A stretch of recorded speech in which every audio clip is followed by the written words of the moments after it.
Hi, welcome to question 3 of the 2024 Leaving Cert Ordinary Level Paper 2. So, as always, if you want a copy of these notes, just send me an email at shanetry@gmail.com. Like and subscribe to get access to more playlists. So, question 3 here is on coordinate geometry. So, this part 1 and 2 are marked together, and it's a 15 marker. Let's read through it. I'd always suggest pausing and giving it a go yourself. This one is surprisingly straightforward if you know what to do, but if you don't, maybe a bit of creative, for lack of a better word, BS might help. A line L has the equation y is equal to a half times x take away 1. Okay, so this is a linear equation. Part 1 says show that the point 4, 1 lies on L.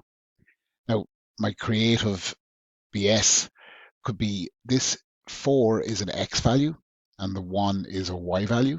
Okay. If you realize that, just you might as well write y and x and y just to denote that. That shows some knowledge. And then if you just substitute the 4 in for the x, okay, and the 1 in for the y, okay, like I've done here, you have a statement. Okay, now if those two statements are equal, and in this case, a half times 4 gives 2. So 1 is equal to 2 take away 1. That means 1 is equal to 1. If the left side and the right side are equal, that means the point is on the line. Now, if you know what to do, it's a very straightforward question. If you don't, and you're kind of just trying something, this is probably the most logical thing to try, and it ends up being the right thing. Okay. Now, this can also translate across to questions proving if a point is on a circle, inside a circle, or outside a circle, which is a different question, but related in the concept. So that's part 1, but part 1 and 2 are marked together.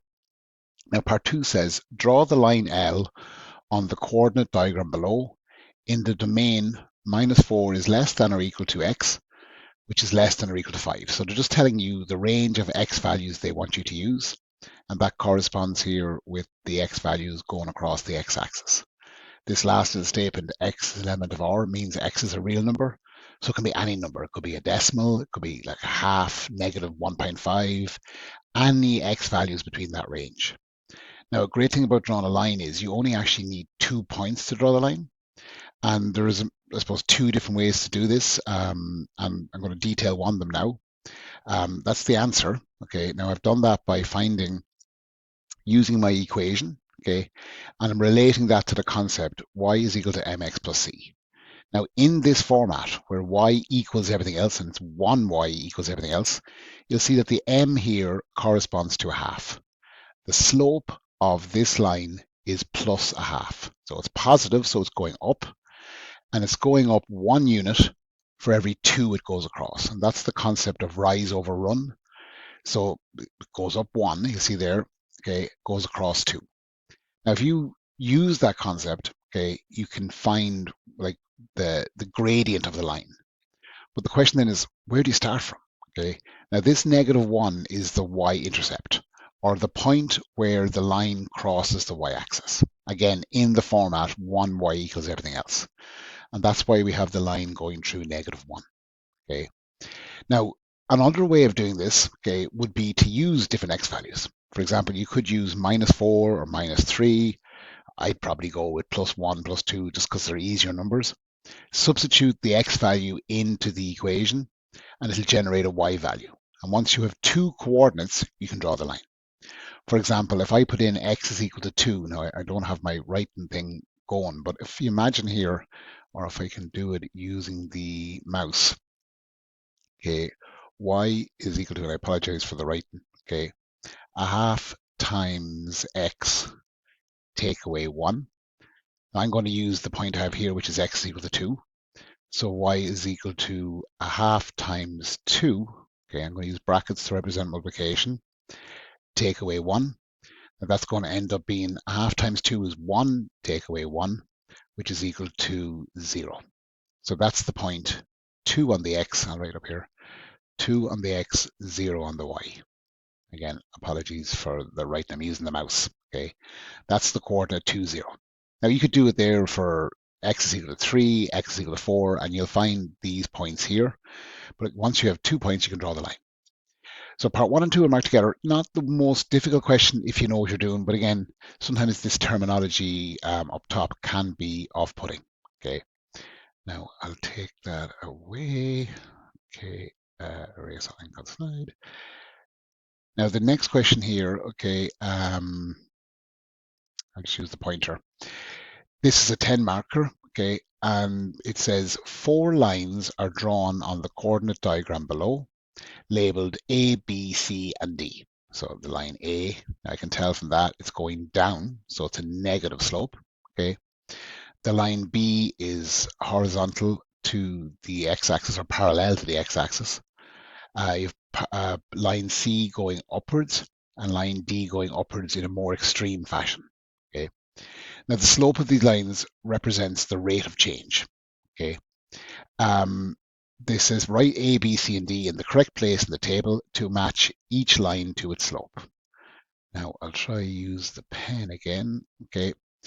So if I even take the one going down, A is negative. There's only one negative slope here, so that has to be A. Now I see here that B is parallel to the x-axis, so it has a slope of 0. Okay, there is no change. Okay, so that's B. And then we see here C is going up, so it's a positive slope. It's not going up overly extremely. And we've to choose between a half and 3. So I guess like C is going up a little bit, whereas D is going up more extremely. And that's the answer. Okay, so if you understand that slope is just a measure of the change of something, in a linear model, that change is constant. Okay, you can then deduce, hopefully, which one is which. Now, even if you're struggling, maybe even getting one part correct, okay, will help. And try find the one you understand best. And that excludes one option, and you've only got to pick from 3. But make sure you do definitely answer the question. Okay. Now, the next part here says find the equation of the line through the points 0, 6 and 2, 9. Now, I'd always suggest doing a rough pilot diagram on the exam paper. That may get you some marks for like a pilot diagram. It just depends on what the marking scheme says. The formulas we would need for this, okay, would be the equation of the line formula given in the maths tables, and then the slope formula. Okay, so if I push on, now I've written out the 2 points we're given. I've labeled them first x, first y, second x, second y, and I'm using the slope formula because to find the equation of the line, we need to know what the slope is and 1 point on that line. Now we're given 2, we don't need 2 for finding the equation, but we do need 2 points for finding the slope. This is a classic method, okay? So if I push on, if I substitute the numbers in, so 9 instead of y2, 6 instead of y1, okay, then 2 instead of x2, 0 instead of x1. Okay, now sometimes I say substitute them in brackets, especially if they're negative, but they're all positive, so the brackets won't really do anything, even though it might be technically slightly more correct in terms of the methodology. Once I do the calculation here, 9 minus 6 is 3, 2 minus 0 is 2. So the slope of this line is 3 over 2. It's going up 3 units for every 2 it goes across. Now we can use that in the equation of the line formula. Once I know the slope, I can substitute it in, okay? And I'm going to substitute in, I'm choosing the 0, 6 point, okay? Now you could do this with 2, 9, you get exactly the same answer. So instead of y1, I'm putting 6. Instead of the slope, I'm putting 3 over 2. Instead of the x1, I'm putting the 0, okay? Now, if we push on, I'm going to do a trick I learned years ago.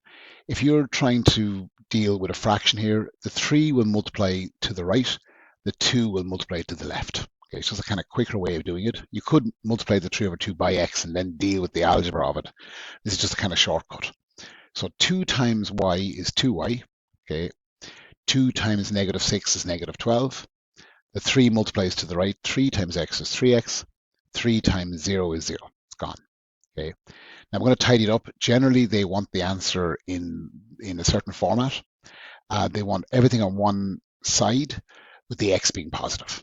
Okay, so to do that, I'm bringing the negative 12 across. Okay, it becomes, actually that's a mistake here, so it's a positive 12. Bring the 2y across, I end up with a negative. So I've made a mistake there. Apologies for that. That should be plus. Okay, and that's my answer. Now, if I had made that error in the exam, it's not the biggest error in the world, but there would be a penalty for it. Okay, so my bad. And I think that's the end of question 3. So again, if you want to copy these notes, just send me an email at shanetroy@gmail.com. Like and subscribe to get access to more playlists. And best of luck.